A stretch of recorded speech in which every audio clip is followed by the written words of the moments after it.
Medical entrance परीक्षा NEET 2024 विवाद पर सुप्रीम कोर्ट में आज 2 घंटे 20 मिनट तक सुनवाई चली है। बड़ी खबर आपको देते हैं, नीट मामले में अब 11 जुलाई को सुप्रीम कोर्ट में सुनवाई होनी है। 11 जुलाई को क्या रहता है ये देखना महत्वपूर्ण रहेगा, लेकिन आज कई बड़ी टिप्पणी देश की सर्वोच्च अदालत की ओर से की गई है। सीबीआई को जांच रिपोर्ट पेश करने के लिए निर्देशित किया गया है। आपको बताते चले, अदालत ने एनटीए को गड़बड़ी से फायदा उठाने वाले कैंडिडेट्स की जानकारी देने और सीबीआई को जांच का अब तक का अपडेट देने के लिए कहा है। वहीं केंद्र सरकार से एनटीए में सुधार के लिए बनी एक्सपर्ट कमेटी की जानकारी मांगी है। इसके अलावा दोबारा परीक्षा कराने की मांग करने वाले याचिकाकर्ताओं से ज्यादा 10 पेज की संयुक्त रिपोर्ट मांगी है। कोर्ट ने कहा है कि सभी लोग बुधवार शाम 5 बजे तक अपने जवाब सौंप दें। बड़ी बात यह है कि सुप्रीम कोर्ट ने मान लिया है कि पेपर लीक हुआ है। सुप्रीम कोर्ट की ओर से कहा गया है, यह साफ है कि पेपर लीक हुआ है। सवाल यह है कि इसका दायरा कितना बड़ा है, यह समझना जरूरी है कि पेपर लीक कितना व्यापक है। सिर्फ 2 लोगों की गड़बड़ी की वजह से पूरी की पूरी परीक्षा रद्द नहीं की जा सकती। देश की सर्वोच्च अदालत ने यह भी कहा, यह माना कि पेपर लीक हुआ है, लेकिन उन्होंने यह भी कहा कि सिर्फ 2 लोगों की गड़बड़ी की वजह से पूरी परीक्षा रद्द नहीं की जा सकती। इसी वजह से यह जानना जरूरी है कि आखिर इसका दायरा कितना बड़ा है। इन दलीलों के बीच अदालत ने एनटीए से कई सवाल किए हैं। सुप्रीम कोर्ट ने सुनवाई के दौरान पूछा कि प्रश्न पत्र कौन तैयार करता है, प्रश्न पत्रों की छपाई कहां होती है, प्रश्न पत्र की ढुलाई के क्या इंतजाम है, प्रश्न पत्र किसकी निगरानी में रहते हैं, एनटीए ने शहरों में प्रश्न पत्र कब भेजे, क्या पेपर लीक इलेक्ट्रॉनिक माध्यम से हुआ, पूर्णांक पाने वाले 67 लोगों में से कितने को ग्रेस मार्क मिले। इसका जवाब वहां पर दिया गया कि नहीं, किसी को ग्रेस मार्क नहीं मिले हैं। पूर्णांक पाने वाले 67 लोगों में कितनों को ग्रेस मार्क मिले, ये सवाल पूछा। मार्क्स देने का तरीका क्या है, सीबीआई कितने मुकदमों की जांच कर रही है, एनटीए और सरकार ने अब तक पेपर लीक के आरोपियों को पहचानने के लिए क्या कदम उठाए हैं, ये सवाल आज देश के सर्वोच्च अदालत की ओर से पूछे गए हैं। आपको बताते चले, 6 जून से नीट की जो काउंसलिंग शुरू होनी थी वो भी शुरू नहीं हो सकी है। सुप्रीम कोर्ट 2 बड़े सवालों पर सबसे पहले विचार कर रहा है। पहला सवाल यह है, क्या पेपर लीक से पूरी परीक्षा प्रभावित हुई है, और दूसरा सवाल यह है, क्या पेपर लीक से फायदा उठाने वाले परीक्षार्थियों की पहचान करना संभव है, जिससे सिर्फ उन्हीं की दोबारा परीक्षा कराई जा सके।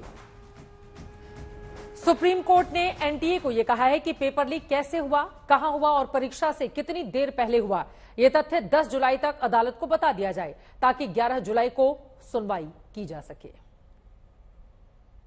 कोर्ट में ये परंपरा है कि जो याचिकाकर्ता आते हैं सबसे पहले उसी को अपनी बात रखने का मौका दिया जाता है, लेकिन आज की सुनवाई से साफ लग रहा है कि एनटीए को ऐसा लग रहा है कि एनटीए के आगे कोर्ट ने बहुत टफ क्वेश्चनायर रख दिया है, और एनटीए को, नेशनल टेस्टिंग एजेंसी को, ऐसा लग रहा है कि जैसे उनको नीट का एग्जाम देना है।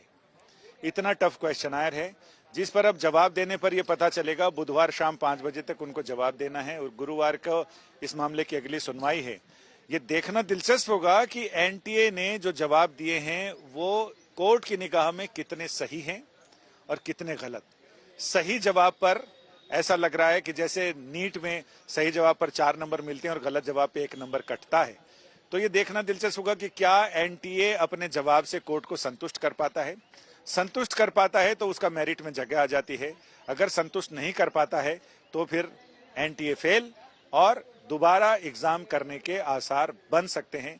कोर्ट ने कई बार कहा कि अगर आप ये साबित करिए कि जो लीकेज हुआ है उसका असर बहुत सीमित रहा है, अगर उसका असीमित असर है और याचिकाकर्ता ये साबित करने में सफल हो जाते हैं कि असर असीमित है, 24 लाख लोगों की, युवाओं की और देश के भविष्य के, उनका भविष्य का सवाल है, ऐसे में अगर आप ये साबित कर देते हैं कि इसका लीकेज का असर बहुत कम हुआ है, तब तो हम बीच का कोई दूसरा रास्ता निकालेंगे, नहीं तो हम री एग्जाम, दोबारा इम्तिहान आयोजित करने का आदेश भी दे सकते हैं।